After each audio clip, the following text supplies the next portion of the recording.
Le Bénin culturel aujourd'hui évolue au rythme des arts sous toutes ses formes. Le théâtre, le conte, la danse, la musique, l'art plastique et le cinéma, de toutes ces disciplines qui valorisent et promeuvent la culture nationale, les arts de l'oralité en tant qu'une discipline à elle toute seule en ajoutent un peu plus en matière d'éducation populaire. Et cela, les associations Théâtre d'Afrique et Katulati l'ont compris et initié une action, le PASLO, projet art de la scène, des langues et de l'oralité. On se rend compte aujourd'hui que les jeunes n'ont plus de repères, que les vieux sont dans nos villages pleins de connaissances, pleins de savoirs. Ils ont des contes, ils ont des proverbes, ils ont des comptines, mais faute de personnes à qui le dire, à qui l'enseigner, ils meurent, ils partent avec ces connaissances-là et nous sommes mal éduqués, nous sommes du n'importe quoi dans la société, si on peut le dire. Alors c'est un peu pour participer à l'éducation de nos populations, surtout des jeunes qui aujourd'hui n'ont plus aucun respect de l'adulte, n'ont plus le respect du bien public. Un certain nombre de choses qui défavorisent la jeunesse que nous, l'association Théâtre d'Afrique et son partenaire, l'association Katulati, nous avons réfléchi à mettre en place un projet qui prend en compte toutes les couches du pays, notamment les jeunes, les adultes, les vieux, les femmes, tout le monde. Nous avons réfléchi à ce projet-là et nous avons dénommé PASLO. Financé par l'Union européenne à travers le PSCC, Programme Société Civile et Culture, le projet PASLO s'est déroulé du 13 décembre 2011 au 22 mars 2012 avec un contenu bien défini. PASLO, projet art de la scène, des langues et de l'oralité, qui se décline en 4 activités. Nous allons passer 2 activités à Savalou, ici à Ouessé. Et la première, c'est l'atelier de formation sur le jeu d'acteur, la gestuelle, les techniques de narration et de collectage de contes. Nous allons continuer encore à Ouessé, ici à Savalou, parce qu'on va prendre 10 régions de Savalou ici, où nous allons aller faire la récolte des contes avec nos grands-pères, avec nos pères, qui chaque soir vont nous dire devant 20 ou 40 personnes chaque soir 10 contes. Des contes que nous allons collecter, que nous allons traduire et que nous allons transcrire. À ce moment-là, il y aura une base de données pour les jeunes générations qui arrivent, pour ceux-là qui sont derrière nous, pour ceux-là qui n'ont pas de repères aujourd'hui, pour ceux-là aussi qui n'ont jamais entendu de contes dans leur vie. Quand nous allons finir cette étape de collectage de contes, nous allons maintenant, ces textes que nous aurons transcrits et traduits, nous allons maintenant aller les diffuser dans 78 écoles primaires dans 7 départements du Bénin. Puis nous allons finir sur la 4e édition du Festival international des langues maternelles et de l'oralité Gankeke qui se passera à Porto Novo. De l'atelier de formation des conteurs au Festival Gankeke en passant par la collecte de contes et la diffusion dans 78 écoles primaires, l'ambiance a été bonne et a suscité beaucoup d'appréciation.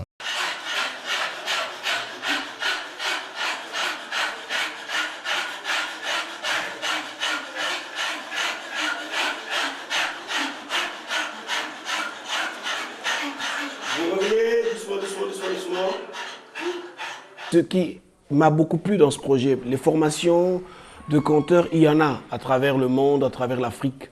Mais ce qui était un peu plus intéressant, c'est de voir que l'on a voulu créer une famille. C'est de prendre tous ceux qui ont souhaité participer à cet atelier ou à ces ateliers, de venir dans une localité, dans un environnement, dans un site et de rester là sur place. Donc pendant cette semaine, l'on a pensé contes, l'on a pensé proverbes, l'on a pensé devinettes, l'on a pensé art de la parole et aussi de la scène. Et pendant cette semaine, ceux qui se regardaient à distance ont essayé de se regarder de plus près. Ceux qui ne se connaissaient pas vraiment ont commencé à se connaître en se côtoyant. Il n'y a pas plus libre que la parole. Mais pour qu'elle existe, il suffit qu'il y ait au moins une bouche et 2 oreilles. Mais il y a eu plusieurs bouches et plusieurs oreilles. Donc je pense que l'élément numéro 2 de ce projet qui m'a aussi intéressé, c'est qu'à l'issue de ces ateliers, ils vont jouer dans 78 écoles. La théorie, c'est bien, mais la pratique, c'est mieux. On devient en faisant. On a beau écrire dans des livres, on peut prendre des notes, tant qu'on ne jette pas un coup d'œil sur ces notes-là, ça ne sert absolument à rien. On a beau avoir une bibliothèque garnie, tant qu'on ne lit pas ces livres-là, on ne saura pas ce qu'il y a dedans. On a beau avoir une parole intérieure, tant qu'on ne la partage pas à d'autres, ça ne sert à rien. Donc, je pense que ce qui est intéressant, c'est de partager à d'autres ce qu'on a intérieurement. Ma grand-mère m'a dit un jour que la plus grande règle de l'hospitalité humaine, c'est d'écouter et de raconter. Eux, ils ont écouté, ils vont raconter. À l'issue de ces quelques jours de formation, je trouve qu'il n'y a pas eu assez de jours. Même si ce que nous avons fait pendant cette semaine est riche et énorme, on s'habitue, on se connaît, on se découvre et on voit tout le chantier qui reste à faire. On dit qu'il aurait fallu encore plus de temps. Pendant cette formation, il s'agissait pour nous appelés formateurs, mais on a préféré l'appellation de facilitateurs parce qu'on est convaincu qu'on ne peut pas apprendre à quelqu'un à être compteur parce qu'il n'y a pas de formule type, il n'y a pas de compteur type. Mais travailler pour réveiller le compteur qui sommeille en chacun de nous, ça c'est possible. Donc nous avons axé notre travail dans cette direction. Aussi, on s'est appelé plutôt des facilitateurs parce qu'on facilite, on pense, en tout cas c'est les stagiaires qui pourront dire, qu'on facilite chacun à trouver sa voie de compteur, à trouver le compteur qu'il veut être. Et le travail s'est dirigé sur ça, avec des exercices en jeu, des exercices en pratique, pour travailler la narration, pour travailler la musicalité de la narration, pour travailler le gestuel dans la parole, pour travailler l'occupation scénique quand on raconte, et pour faire une petite ouverture aussi sur le collectage et tout ce qui s'ensuit. Soyez les bienvenus à cette soirée de veillée de contes traditionnels à Wessé Savalou. Nous vous remercions pour ce déplacement. Nous avons l'honneur de déclarer ici haut, au pied de ces collines de Savalou, que le recensement de 100 contes traditionnels est lancé ce jour, 29 février 2012. Maguluche ma ve mere aho ejuro we kun waroto wenu ko che ma ve mere jan ejuro we kun waroto nwa ja ruru ogberi una gba gbo wenu ko akun waroto una ma chi ngbe kun waroto aguluche ma ve mere aho ejuro we kun waroto aguluche ma ve mere jan ejuro we kun waroto gicham zomo vuin oije yan vi pe an ton ponta yan vi orun yan pe taun yan vi ero mi de orun yan pe tambo afuntan eno wuli po ono wuli agbo ono wuli la da hoda hoe tiyan gbe npo bo yan ene o e wa hwe pe o ipe tan ba fun o e wa mu asan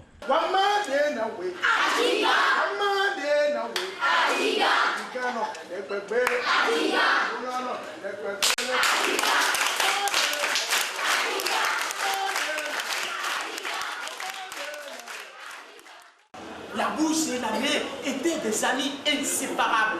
Elles faisaient tout ensemble. Un beau jour, ces deux amis décident de faire ensemble un poulailler, puisqu'elles avaient commencé par s'ennuyer. Pour surveiller ce poulailler, chacune d'elles s'achetait une flèche. Nous sommes ici dans le cadre du projet des arts de la scène des langues et de l'oralité Paslo. Et nous sommes à la phase de diffusion des contes dans les écoles du Bénin. C'est dans ce cadre que le PPC Rogan nous reçoit ici pour amener le conte vers les enfants des écoles primaires, notamment les élèves du CM2. Je dois dire que les élèves dans l'ensemble nous ont émerveillés, sauf quelques cas où, puisque après les séances de contes et tout ça, nous leur posons des questions sur ce qu'ils ont retenu comme leçon et nous faisons aussi, posons quelques questions sur la conjugaison. Ils choisissent un verbe dans le conte qui est passé qu'il conjugue à différents temps qu'on aurait choisi. Sur ce point de la conjugaison, je dois dire qu'il reste un peu à faire. Et sinon, dans l'ensemble, la tournée s'est très bien passée. Ça se poursuit très bien. Mais je crois que la demande est très forte. Les chefs d'établissement réclament qu'on aille encore beaucoup plus que ça. Nous allons voir avec les responsables du projet dans quelle mesure cela pourrait être possible. Mignon, vous savez, la femme de Aladji, quand elle marche, sa démarche dit quand, ko, après tcheweho.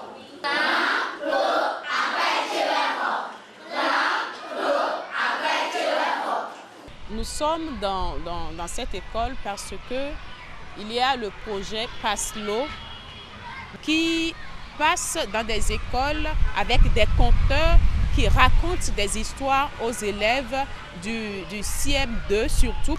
Et il y a plusieurs conteurs, ça se passe dans les 12 départements du Bénin. Nous sommes allés déjà dans plusieurs écoles et nous avons raconté dans plusieurs classes et les enfants sont très contents. Et ils veulent qu'on revienne une autre fois. Il y en a même qui disent il faut revenir demain, il faut revenir demain. Ils sont très contents. Moi, je ne sais pas ce que les enfants trouvent dans le conte. Je ne comprends pas, je ne sais pas. Mais ils adorent le conte, ils aiment les contes. Dès qu'il y a le conte, ils sont là attentivement, ils sont vraiment attentifs. Je ne sais pas ce qu'ils trouvent dans le conte, mais ils sont toujours intéressés par le conte. Et je pense que ça va les aider parce qu'ils ont le conte au programme et ce qu'ils ont vu aujourd'hui, ça va les aider pour pouvoir le faire. Ils vont profiter de l'occasion pour voir quelques techniques de conte et ils vont utiliser ces techniques à l'examen. Vraiment, j'ai apprécié tout ce que vous êtes en train de faire pour notre nation. La nation béninoise a besoin de ces contes. Si je me rappelle très bien, depuis des années, au moment où l'école, les nouveaux programmes sont arrivés, chaque vendredi, jusqu'à présent même, c'est dans le programme. Seulement que les enseignants n'arrivent pas à le faire parce qu'ils ne savent pas compter, ils ne savent pas dire des contes. Mais moi, principalement, j'ai apprécié.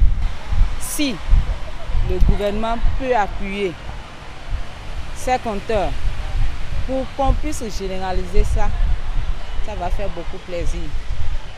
Si on peut prendre le contact et au moins à la fin de chaque trimestre,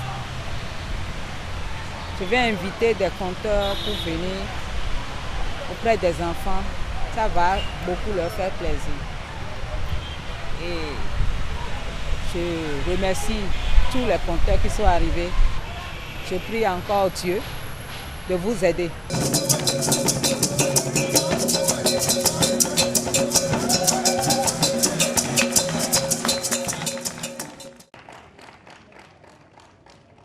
Nous y voyons des John Georgia miton les boy yorodo gankeke boy okwe gankeke ton boy zedote boy ye ko jeji boko bai to fide boy wato eneto bai to fi nous y voyons ye nami nino meton ye do mina se nous y ho miton le mina mo ajuru do tole o we mito alopa le enadu bo nous de yin gbe miton de mi no dobo no se debo le jande me gbe debo jande me yena do hia mi de jedo mi ni do gbe miton do nous de wa yin bo vivi na mi ye wa debo do hia mi ya lo etona e ndo oviele na chena mi ga keke gbelo yo medeze weta helo da ibo to dudu bodo emi na ba ibo fide le na do na edo wejaye azan chantonto o sun chene to o kwede be miteton nu iwalo ohun nu so enu na yi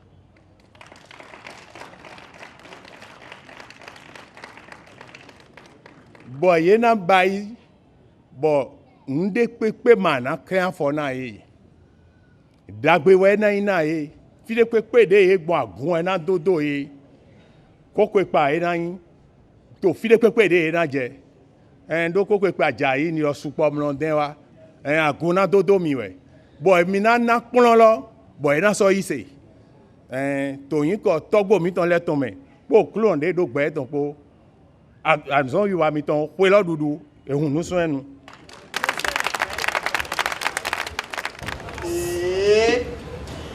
Sousou-moi, sous le coco. Didi le veau, peuple le veau. Papa Matiko. On civil d'Ovon. Agban les autos. Zoto le veau, on y est le veau. Dans un maillon de nous coco. Flé sous Wabi. Dia yama les sous. Alitazou. On doit voir Agban wa. Agban gede. On tourne.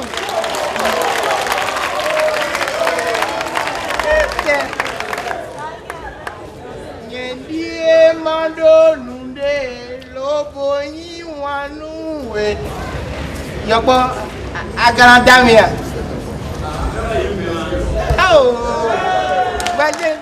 La fin heureuse de cette soirée à travers le mariage forcé de l'espace Cori avec une très belle prestation de comédiens magnifiques. Je pense que ça s'annonce bien et ce que j'ai retenu aussi c'est cette union d'action parce qu'il faut que maintenant les Béninois commencent par se mettre ensemble pour construire et non se mettre ensemble pour détruire. Donc on est trop fort dans la destruction, mais maintenant il faut le moment est venu pour nous de nous mettre ensemble pour construire parce qu'ensemble on a plus de moyens, ensemble on a plus la force nécessaire pour conduire les meilleures actions, pour conduire les bonnes actions. Voilà le Festival international des langues maternelles et de l'oralité, Gankeke 2012, 4e édition, est la dernière activité du projet PASLO, donc la 4e, qui permet aux langues nationales de s'exprimer.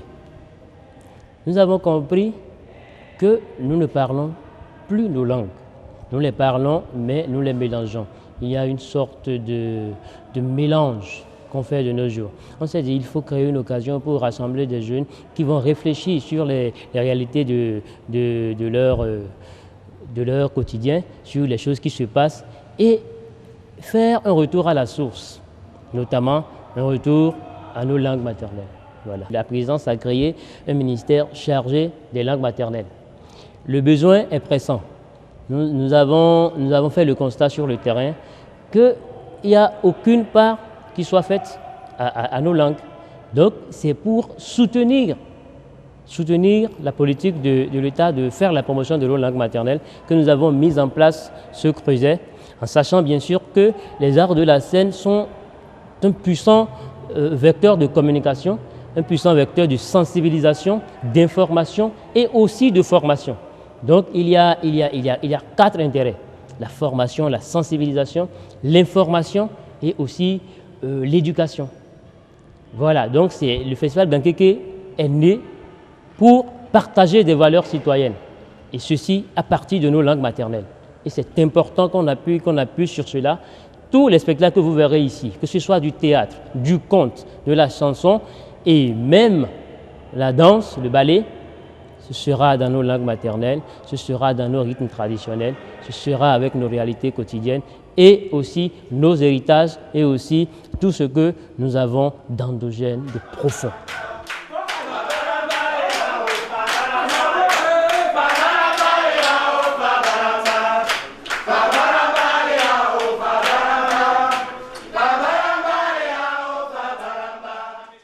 Avec PASLO, il y aura encore de réveil pour la génération à venir.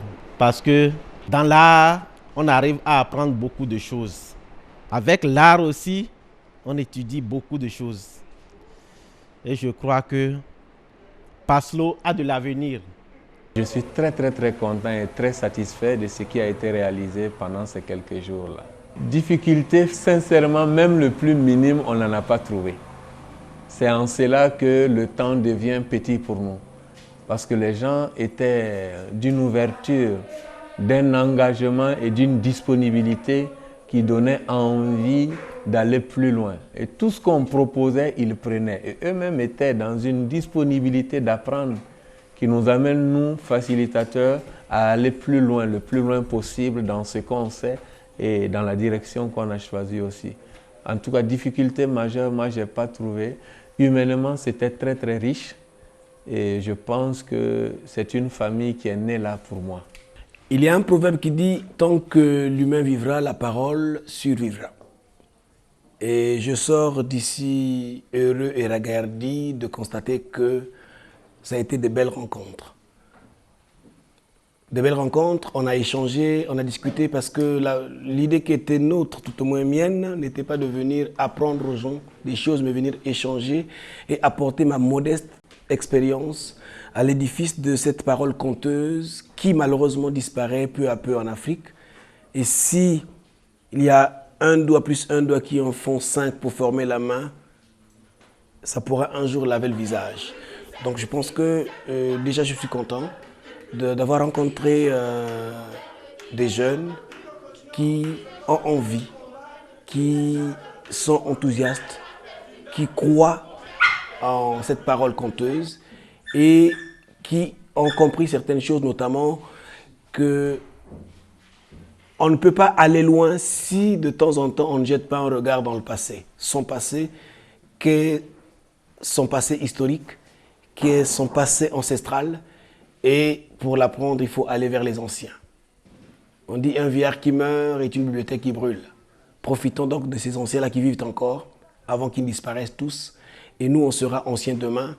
Qu'est-ce qu'on apportera aux générations futures? Pour que le PASLO puisse être effectif, c'est aussi grâce à un grand partenaire, le programme Société civile et culture de l'Union européenne. Le projet PASLO est un des 100 projets qui ont été introduits dans le cadre des appels à propositions que nous avions lancés dans le cadre du programme de soutien programme Société civile et culture. Donc il a réussi à sortir à l'issue du processus de sélection que nous avions mis en place et que donc a bénéficié d'une subvention qui lui permet donc de réaliser un certain nombre d'activités dans le cadre de la sauvegarde et de la protection et de la revalorisation des éléments du patrimoine immatériel du Bénin. J'ai 2 sentiments majeurs.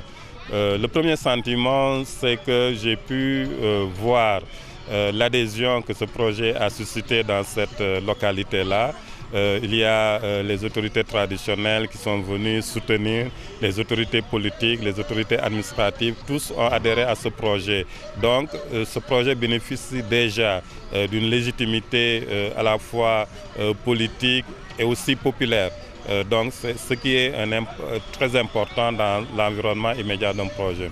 Ensuite, je vois le travail qui a été accompli sous la houlette de formateurs chevronnés venus d'ailleurs, plus l'encadrement de l'équipe pédagogique.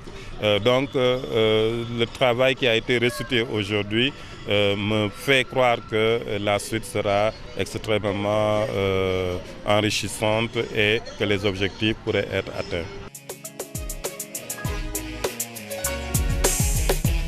Je remercie monsieur le coordonnateur, le représentant de PSCC. Je remercie les sages ici présents. Je remercie également Katulati France à travers Virginie Jiménez. Je remercie l'association Takamu Culture de Jude. Je remercie l'équipe qui pilote le projet PASLO, dont le coordonnateur Serge Zossou, que vous avez vu précédemment, l'administrateur Patrice Toton, que vous voyez, le comptable Hilaire Dovono, qui n'est pas présent, et la secrétaire Tossou Dorcas qui est là. Pleine réussite donc au projet art de la scène, des langues et de l'oralité et que vive la culture béninoise au service de l'éducation des peuples.